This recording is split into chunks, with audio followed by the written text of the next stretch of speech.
All right, welcome back to my mom's basement. I am joined once again by the UFC president, Dana White. We've got UFC 250 this weekend. Oh, look at him already stirring it up with his little coffee mug. We'll get to that later. Don't worry, we'll get to that. But we got a lot of stuff to get to first. There's What? been I'm a just, lot. can I? Oh, I can't drink. I can't drink my water here. What? I know what you're up to, Dana. Listen, I know your shenanigans over there. We got a lot to get to. A lot has happened since we last talked. You didn't put on any events yet in the pandemic, other than the really early card in Brazil before everything shut down. So, what has it been like actually having put these events on? It's been awesome. I mean, it's been awesome. I said that we could do it and we could do it safely, and we've done it.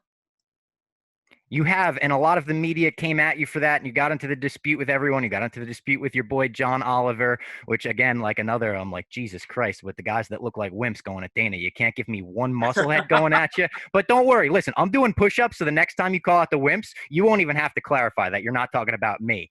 But you put these events on. Is there anything you learned from putting on the events in Florida and Nevada now that you'll apply to UFC events going forward? Not like the safety precautions, not you're getting swabs up the nose every event now, but is there anything you learned like, shit, I'm going to apply this to UFC forever now? No, I think that I think that every event we get better at it and things run smoother. And it's like I said through this whole thing, safety is something that we think about and worry about every weekend. And I think this just takes the whole safety factor up to another level. I mean, it's just another level of safety that we provide for the athletes. Have you seen more outside interest from the world? We expected this because UFC is kind of the only game in town right now. Have you seen more celebrities or more like interest? I know UFC 249 did great numbers for you. So has that been what you anticipated? This weekend is trending really well too. I think what we're seeing that being the only game in town, literally, has definitely raised the profile of the brand, raised the profile of the sport and the athletes. And the numbers are incredible, whether they're free TV, ESPN Plus, or pay-per-view. So it's been good. Is there any part of you, I know you're a gambling man, you're a huge sports fan, but is there any part of you seeing the MLB, the NHL, the NBA have difficulty coming back, being like, fuck yeah, I put this shit together in 3 weeks? Yeah, I think it would be crazy to say that, after we went, somebody had to be first. Somebody had to be first. And the other major leagues, with the amount of heat that I was taking, they didn't go first because every one of them would have crumbled under the pressure from the media. I mean, the media, there are just some real dirty, disgusting scumbags out there that work for the media. And, they pulled every dirty move out of the book to throw at us during this thing. And there's a lot of dorks out there that are very upset that we were able to pull off these events, so it isn't over yet. You're going to see more bad stories coming out. You're going to see a lot of nitpicking. You're going to see, guys that would never cover the sport before diving in head first and going after, whatever they can dig up. Yeah, it feels like I can't speak to this because I'm not you. I'm sure you see it more than I do, but it feels like they've been taking it easier on you now that you've put on events and proved that you could do it safely. But I always laugh at the New York Times guy now covering the UFC. Every article, he writes U.F.C. Every time he writes that, I'm like, bro, that's the giveaway that you don't watch the sport. Nobody does that. It's hilarious. No, listen, that guy is the typical, goofball that I'm talking about. And listen, he stumbled onto this thing. He was writing a negative story about Endeavor, with the stuff that Endeavor is going through right now. And when he added the UFC into it, he pulled crazy traffic. So they did another one and another one. And they were doing live results. He stumbled upon, he realizes that, the UFC pulls traffic for him. And let's be honest, nobody knew who this fucking guy was until, he started the shit with me. Now people are talking about him now, and partially to blame on yourself, right? Like you're the A side of this fight and you're kind of giving him shine. Get ready. That idiot isn't done writing stories. That idiot's going to be around for a minute writing stories for a very long time about the UFC. So, in speaking about Florida versus Nevada and putting these events on, I heard that Florida was a lot stricter, or Nevada, I'm sorry, was a lot stricter than Florida, and it was a lot stricter with the masks. And DC even said he couldn't run to the bathroom without like forgetting. Were you happy about the way Nevada ran the event? There were rumors that you weren't. I wouldn't say that they were stricter than Florida. The thing about Florida was Florida just wasn't afraid to be first. And the governor of Florida, this guy said, we believe we can do it safely too. We'll work with you. We'll work with you and the athletic commission. They read our document and we'll do everything we can to make this thing safe. Florida happened. Look at what came out of Florida. We found out that Jocko Ray was positive for COVID-19, getting him and his family taken care of. And that was literally the platform for people to say, okay, we can do this. Now we come to Nevada, and Nevada is looked at as the best commission in the world. And, do they have a couple of different things that we need to do here that we, might not have done in Florida? But yeah, but this is getting better every time we do it too. That was our first one. We knocked out 3 there. Every single time we put on an event, we get better. And this whole, I said going into this thing, we worry about health and safety every weekend. This is just another level of the health and safety that we provide for the athletes now. And everybody else could be doing this right now. The NFL, the NBA, everybody could do this. They could all pull it off. What you're seeing from these other organizations is financially, it's tough to pull it off. And it's financially tough for us to pull it off too. Yeah. You know what I mean? This is no joke, man. This is expensive. Normally what we would have done is we'd be at the MGM Grand or one of their properties, right? And we'd have a deal cut with these guys for hotel rooms, convention space, and all this other stuff. We have to rent out our own hotel now. We have to make sure that this place is scrubbed, clean, and sanitized, and that the whole place is, and those are just 2 things of a laundry list of things that need to be done now to do it. And I mean, removing the gate, right? No gate. And the other problem is most of these other sports leagues, right? They depend on gate, concessions, parking, all these other things that aren't there anymore. Now there's a whole nother level of testing and traveling and housing the fighters and quarantining and doing all this stuff. Financially, it doesn't pencil and it doesn't make sense.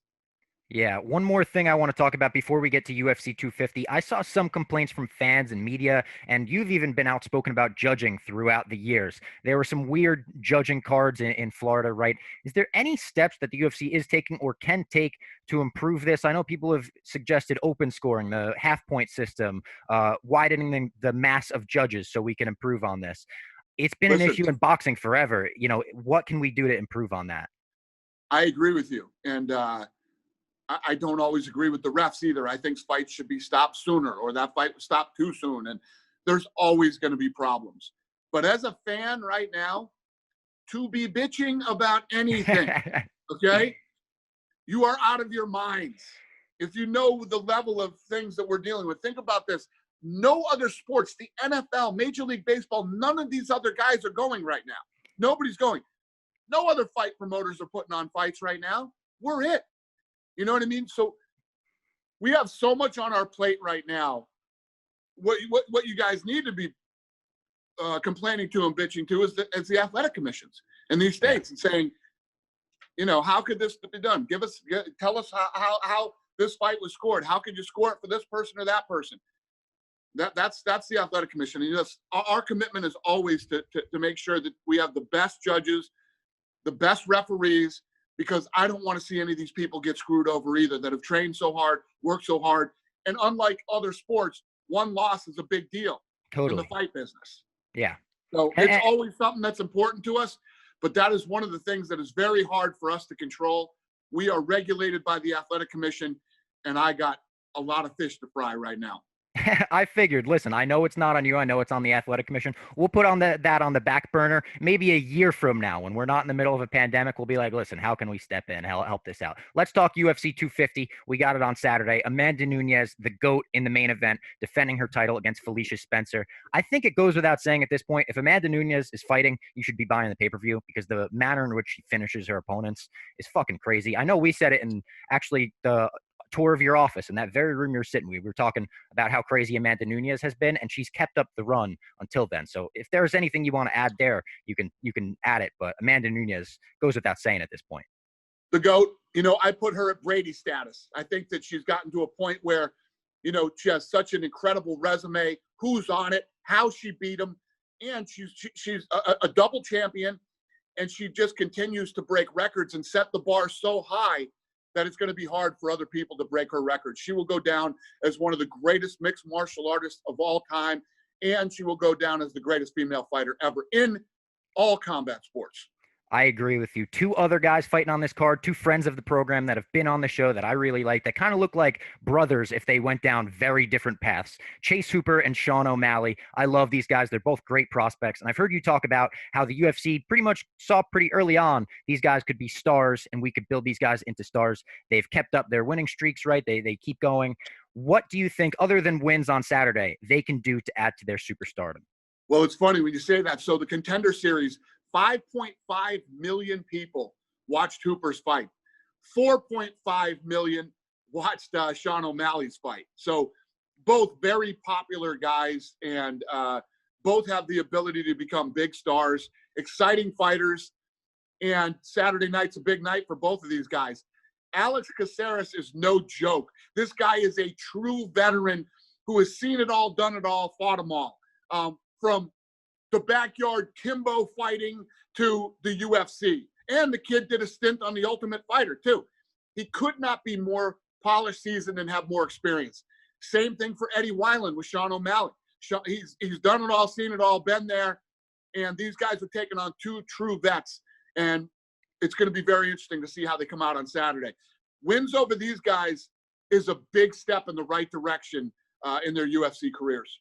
Yeah, and that featherweight division is just absolutely exploding right now for like Sean O'Malley, everyone in that division. Kind of crazy. Now, going on to some kind of rougher subjects, rougher today, I guess. Masvidal put out this long string of tweets. I know you've seen it. You've already sort of addressed it in a post-fight, or not a post-fight, a scrum you did earlier on today.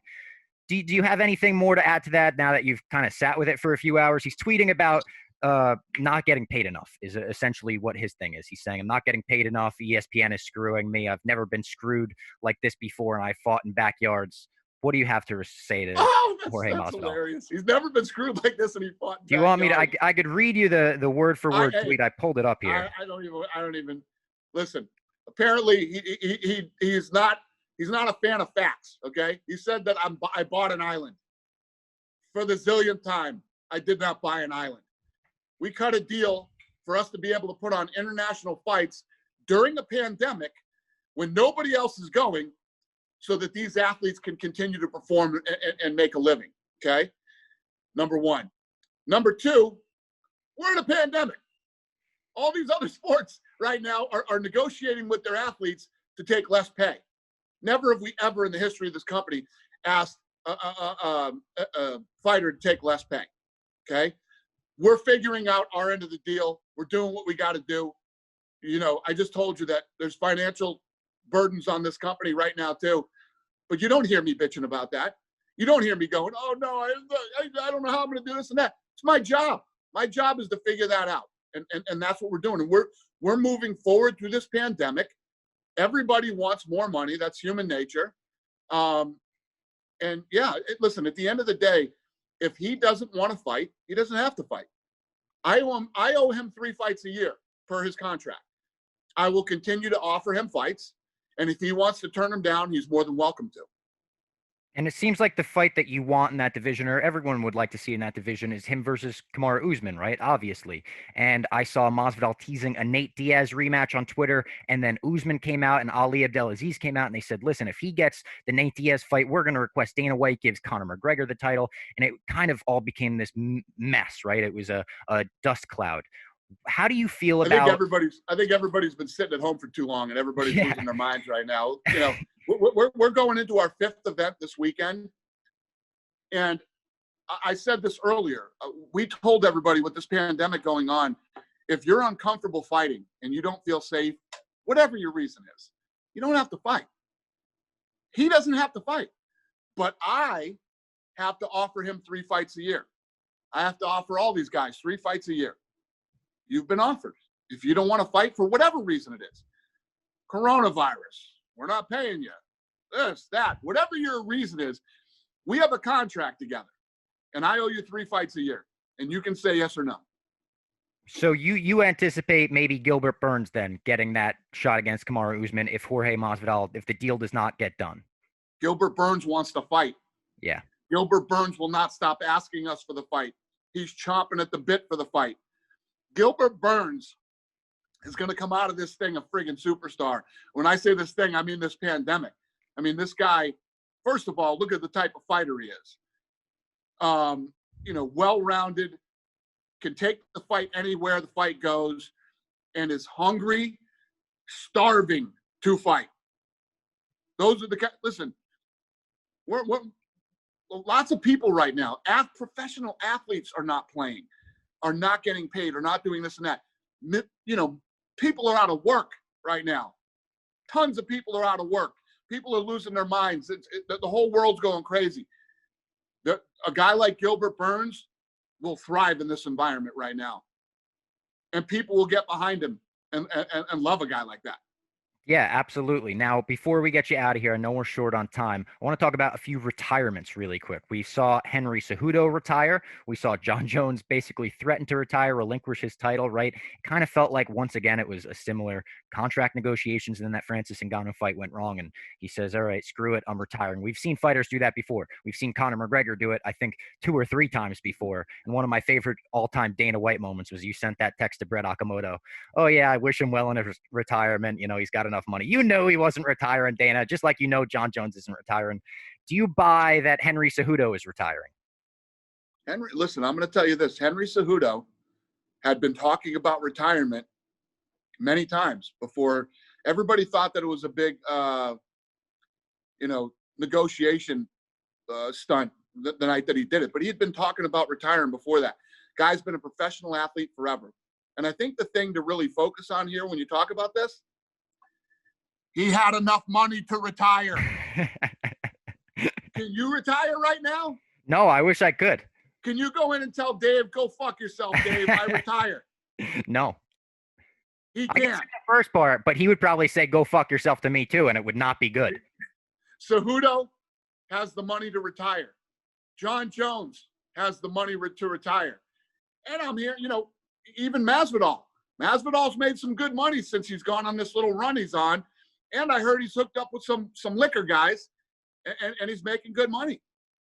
Listen, I'd like to point out again, we're in a fucking pandemic, okay? And Yeah. all of my guys are doing so well they can retire, right? I mean, Yeah. people are homeless, carless. People don't have jobs. All this craziness is going on. My guys are all talking about retiring. So when John Jones goes on, not a bad fucking place to be in a pandemic. Yeah, when John Jones goes on these things, I also wonder if in your mind, like, does he lose some of that negotiating power in saying he retires when he hasn't really been around much in the first place? It's not about negotiating power. These guys have contracts, right? I mean, these guys have contracts. Kamaru Usman has 2 fights left on his contract. Right? Yep. And 2 fights, Kamaru Usman can do whatever he wants to. And the thing is that all of these guys have contracts. If you don't like it, fight your contract out and do whatever the hell you want to do. Yeah. No. Right? Yeah. It makes sense to me. I mean, I'm not a fighter. I'm not a promoter, so I don't understand the intricacies and what gets complicated in that. But the way you just laid it out to me makes sense. I don't know how it works for you at Barstool. I'm assuming you probably signed a contract. I mean, this is what's going on over there right now with the girls with the friggin' podcast. You know about Call Her Daddy? Oh my God, Dana! Yeah. What in the world? Come on, man. You know that Peter Nelson guy? You sat next to him at UFC 220. There's pictures of it. People were sending me. I know Peter Nelson very well. Yes. Do you think he's a goof? No, he's a great guy. I don't believe that. I don't believe Come you. Come on, he's a great guy. I think that you think he's a goof, and I think you just can't say it because HBO or something like. He doesn't seem like a great guy. You think that if I thought Peter Nelson was a goof, I wouldn't tell you that he was a goof? Dude, he reads all these Ulysses. Oh, let me quote the Odyssey, the Iliad and the Odyssey. Let me, Jesus Christ, Dan. I don't think you would like this guy. I don't think you would like this guy. But listen, I appreciate the time. As always, UFC 250. We've got tomorrow on Saturday night. Like I said, Amanda Nunes. We've got Sean O'Malley fighting the Sugar Show. We've got Chase Hooper fighting. It's a great card. Dana, thank you very much. Thank you, buddy. Have a great weekend. You too.